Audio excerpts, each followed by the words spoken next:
গতকাল ইউপিতে I love মোহাম্মদের banner লাগানোর ফলে কিছু লোকেদের উপর এফআইআর দর্জ করে দেওয়া হয়, এমনকি তাকে রেজিস্টারও করে দেওয়া হয়। আপনারা কি মনে করছেন যে ওই এফআইআর এর ফলে মুসলমানদের মন থেকে নবীর ভালোবাসা মুছে দেওয়া সম্ভব? কখনো না। বরং এর ফলে মুসলমানদের ঈমান আরো শক্তিশালী হয়ে উঠবে। কেননা মুসলমানগণ হযরত মুহাম্মদ মুস্তাফা সাল্লাল্লাহু আলাইহি সাল্লামকে নিজেদের পিতা মাতার চেয়েও বেশি ভালোবাসে।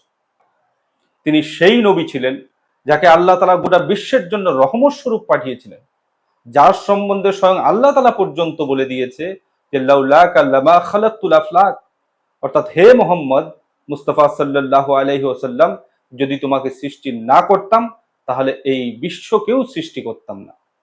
যে নবী সারাটা জীবন হিন্দু মুসলিম না করে গোটা বিশ্ববাসীকে এক নজরে দেখতেন, যে নবী মক্কা বিজয়ের দিন সেই সব শত্রুদেরকেও ক্ষমা করে দিয়েছিলেন যারা মুসলমানদেরকে নিজ শহর মক্কা থেকে বিতাড়িত করে দিয়েছিল, যে নবী এক ইহুদির জানাজা দেখে দাঁড়িয়ে তার স্বাগত জানাতে পারেন, যে নবী একথা বলতে পারেন যে আমাকে মুসার উপর প্রাধান্য দিও না, যে নবী একথা বলতে পারে যে হে মুসলমানগণ, তোমরা তাদেরকেও গালাগালি করো না যারা আল্লাহ ব্যতিরিক্ত অন্য কারোর উপাসনা করে, সেই নবীকে ভালোবাসার ফলে এফআইআর দর্জ করে দেওয়া হবে?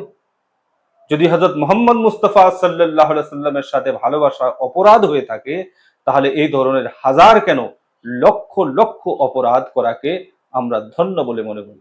অতএব থানায় ভরে দিলেই নবীর ভালোবাসা কম হবে না, বরং তা আরো বৃদ্ধি হতে থাকবে।